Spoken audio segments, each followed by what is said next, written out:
Hello दोस्तों, कैसे हैं आप लोग। आप देख रहे हैं मेरा यूट्यूब चैनल प्रियंका धार्मिक एजुकेटर।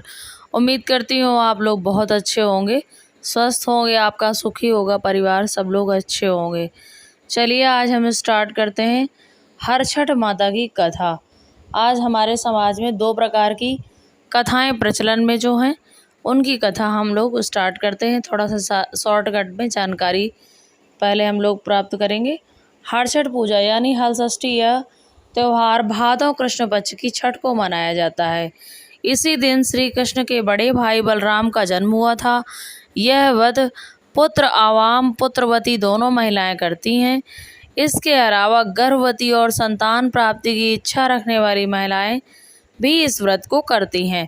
छत्तीसगढ़ में महिलाएं बृहद रूप से इसकी पूजा करती हैं। मध्य प्रदेश में और उत्तर प्रदेश में भी इस व्रत की पूजा विधि विधान के अनुसार महिलाएं अच्छे से करती हैं। प्लीज़ मेरे चैनल पर अगर कोई भी आप लोग नए अगर हैं तो मेरे चैनल पर आप अगर नए पहली बार आए हैं तो प्लीज़ मेरे चैनल पर आपका बहुत बहुत स्वागत है। लेकिन प्लीज़ प्लीज़ प्लीज़ मेरे चैनल को लाइक शेयर सब्सक्राइब ज़रूर कीजिएगा। इसके बाद ही आगे हम लोग वीडियो स्टार्ट करते हैं। चलिए हम लोग पहली कथा हरछठ माता की जो प्रचलन में है उसे स्टार्ट करते हैं। एक गर्भवती ग्वालिन थी, साथ ही उसका प्रसव समय बहुत नज़दीक था। प्रसव के कारण ग्वालिन पीड़ा से गुजर रही थी। साथ ही उसका ध्यान दूध दही बेचने में भी था। ऐसा इसलिए क्योंकि समय पर दूध दही अगर नहीं बिकता तो वो खराब हो जाता है। इसी कारण ग्वालिन प्रसव के पीड़ा से गुजरने के बावजूद अपना दूध दही बेचने को जाती है। दूध दही बेचने जाते हुए रास्ते में अत्यधिक ग्वालिन को दर्द व प्रसव पीड़ा होने लगती है। ऐसे समय में झरबेरी की ओट पर सहारा लेकर ग्वालिन ने एक शिशु को जन्म दिया। इस बच्चे को ग्वालिन झरबेरी के पेड़ के पास छोड़कर अपना दूध दही बेचने निकल गई। लेकिन संयोग ऐसा, जिस दिन ग्वालिन ने शिशु को जन्म दिया उस दिन हरछठ था। हरछठ का दिन हल षष्ठी का दिन था। ग्वालिन ने गाय और भैंस का दूध मिला दिया। उसके बाद जिस गांव में दूध बेचने गई थी उन्हें यही कहा कि भैंस का दूध है। इस तरह से ग्वालिन ने मिलावट वाले दूध को भैंस का दूध बताकर बेच दिया। झरबेरी के पेड़ के पास ग्वालिन का बच्चा जो अकेला था, वहीं पर पास में एक किसान अपना हल जोत रहा था। हल में बांधे गए बैल अचानक से भड़क गए और ग्वालिन के बच्चे पर हमला कर उसे मृत्यु द्वार तक पहुंचा दिए। इस घटना के बाद से हल षष्ठी व्रत को हरछठ के दिन लोकप्रिय है। साथ ही यह पर्व मनाया जाने लगा। फिर इसके बाद वो जब लौट कर ग्वालिन आई तो उसको ऐसा एहसास हुआ कि उसने कुछ गलत किया है। तो वह वापस आकर के फिर जब जिन लोगों को उसने दूध दही गाय का मिलाकर बेचा था उन लोगों को उसने अपनी गलती का एहसास कराया और अपनी बात बताई। तब लोगों ने उसने मना किया कि आज आप लोग ये जो दूध मैंने मिलाया है उसे आप ना खाएं और उस दही का इस्तेमाल ना करें। उसने अपनी गलती का मान ली और लोगों ने और जो महिलाओं ने लिया था उसे क्षमा कर दिया, जिससे कि वह वापस आई। वापस आने के बाद उसका पुत्र खेलता हुआ उसे मिला। तो माता रानी ने हरछठ माता ने जैसे उसको सब सुख संपत्ति, उसको बच्चे की उसकी रक्षा की, उसने अपनी गलती की माफ़ी मांग ली। तो माँ ने जैसे उसकी संतान को समृद्ध बनाया और उसको उसकी संतान को वापस किया, वैसे माँ सभी की संतान की रक्षा करें। बोलिए हरछठ माता की जय। चलिए आज हम लोग दूसरी कहानी स्टार्ट करते हैं जो प्रचलन में दूसरी कहानी भी है। मथुरा के राजा कंस अपनी बहन देवकी को विवाह उपरांत विदा करने जा रहे थे तो आकाशवाणी के वचन सुन की देवकी का 8वां गर्भ तेरी मृत्यु का कारण बनेगा जानकर बहन बानोई को कारागार में डाल दिया और वसुदेव देव की 6 पुत्रों को एक एक कर कंस ने मार डाला। जब 7वें बच्चे के जन्म का समय नज़दीक आया तो देवर्षि ऋषि नारद जी वासुकी वसुदेव देवकी मिलने पहुँचे। उनके दुख का कारण जानकर देवकी को हलषष्ठी देवी के व्रत रखने की सलाह दी। देवकी ने नारद जी से हलषष्ठी व्रत की महिमा व कथा पूछी तो नारद ने पुरातन कथा कहना प्रारंभ किया कि चंद्रवत नाम का एक राजा हुआ, जिनको एक ही पुत्र था। राजा ने राहगीरों के लिए एक तालाब खुदवाया, किंतु उसमें जल न रहा, सूख गया। राहगीर उस रास्ते गुजरते और सूखे तालाब को देखकर राजा को गाली देते थे। इस खबर को सुनकर राजा दुखित हुआ कि मैंने तालाब खुदवाया, मेरा धन व धर्म दोनों ही व्यर्थ गया। उसी रोज राजा को रात में स्वप्न में वरुण देव ने दर्शन देकर कहा कि यदि तुम अपने पुत्र का बलि तालाब में दोगे तो जल भर जाएगा। सुबह राजा ने स्वप्न में कही बात दरबार में सुनाया। कहा कि मेरा धन व धर्म भले ही व्यर्थ हो जाए, पर मैं अपने पुत्र का बलि नहीं दूंगा। यह बात लोगों से होता हुआ राजकुमार तक पहुंच गई। यह सोचने लगा कि यदि मेरी बलि से तालाब में पानी आ जाए तो लोगों का भला होगा। यह सोचकर राजकुमार अपनी बलि देने तालाब में बैठ गया। अब वह तालाब पानी से लबालब भर गया। जल के जीव जंतुओं से तालाब परिपूर्ण हो गया। एकलौते पुत्र के बलि हो जाने से राजा दुखी होकर वन को चला गया। वहाँ 5 स्त्रियां व्रत कर रही थी, जिसे देखकर राजा ने कौन सा व्रत और क्यों कर रही हो पूछने लगा, पर स्त्रियों ने हलषष्ठी व्रत की संपूर्ण विधि विधान बतलाई। उसे राजा सुनकर नगर को वापस आया और अपनी रानी के साथ उस व्रत को किया। व्रत के प्रभाव से राजपुत्र तालाब से जीवित बाहर निकल आया। राजा परिवार सहित हलषष्ठी माता के जयकार कर सुख पूर्वक निवास करने लगा। अब नारद जी ने देवकी से हलषष्ठी व्रत की अन्य कथा कहना शुरू किया कि उज्जैन नगरी में 2 सौतन रहती थी, एक नाम रेवती और दूसरी का नाम मानवती। रेवती को कोई संतान न था, जबकि मानवती के 2 पुत्र थे। रेवती अपने सौत के बच्चों को देखकर हमेशा सौतैया डाह से जलती रहती और उनके पुत्रों को मारने का जतन ढूंढती रहती थी। एक दिन उन्होंने मानवती को बुलाकर कहा कि बहन, आज तुम्हारे मायके से कुछ राहगीर मुझसे मिले थे। उन्होंने बताया कि तुम्हारे पिताजी बहुत बीमार है और वह तुम्हें देखना चाहते हैं। पिता की बीमारी को सुनकर मानवती दुखी हुई। रेवती कहने लगी कि बहन, तुम शीघ्र अपने पिता से मिलने चली जाओ। तुम्हारे आने तक मैं बच्चों का ध्यान रखूंगी। सौत के बात को सच मान अपने पुत्रों को रेवती के हाथों सुरक्षित देकर मानवती पिता से मिलने मायके चली गई। अब रेवती बच्चों को मारने का अच्छा मौका जानकर उन दोनों बच्चों को मारकर जंगल में फेंक आई। इधर मानवती जब मायके पहुंची तो पिता को स्वस्थ देकर पिता से अपनी सौत की कही बातों को कह कुशल क्षेम पूछती है। अब मानवती के पिता माता ने अनहोनी के संदेश से पुत्री को जाने के लिए कहते हैं, किंतु मानवती के माता ने कहा कि पुत्री, आज हलषष्ठी माता का व्रत का दिन है, अतः तुम भी पुत्रों की दीर्घायु की कामना से यह व्रत कर आज के जगह कल चली जाना। माता की सलाह मान मानवती पुत्रों की स्वस्थ की कामना से हलषष्ठी माता का व्रत धारण करके दूसरे दिन अपने घर जाने के लिए निकली।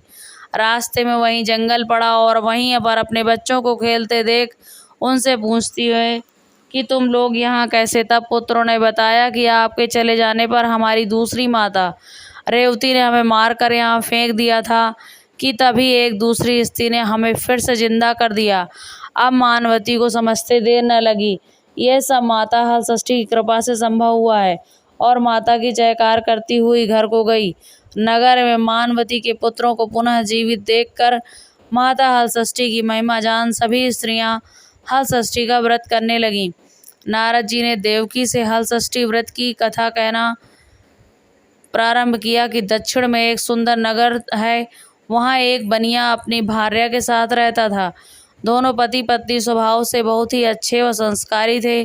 बनिया की पत्नी गर्भवती संतान संतान को जन्म देती थी, किंतु भाग्यवश उनकी संतान कुछ समय उपरांत मर जाती थी। इस प्रकार एक एक करके बनिया की 6 संतान मृत्यु को प्राप्त हो गईं। इस कारण दोनों पति पत्नी बहुत दुखी होकर मरने के उद्देश्य से लेकर घर से वन की ओर चले गए। वहाँ जंगल में एक साधु से उनकी भेंट हुई तो उन्होंने साधु से अपनी व्यथा कह सुनाई। साधु ने ध्यान लगाकर कहा, देख बनिया के संतान कहाँ है। साधु ध्यान में यम, कुबेर, वरुण, इंद्र आदि लोक में ढूंढा, किंतु जब वहां बनिया के बच्चे नहीं दिखे तो साधु ब्रह्मलोक को गए। वहां साधु ने बनिया के सारे संतान को देखकर अपने माता पिता के पास लौटने का आग्रह किया। बच्चे ने वापस लौटने से मना करते हुए कहा कि मुनिवर, इससे पूर्व हम कई बार जन्म ले चुके हैं, हम किस किस माता पिता को याद रखें, उनके पास जाएं। हम जन्म, मृत्यु और गर्भ के चक्कर से अब मुक्त हैं, अतः अब नहीं जाना चाहते।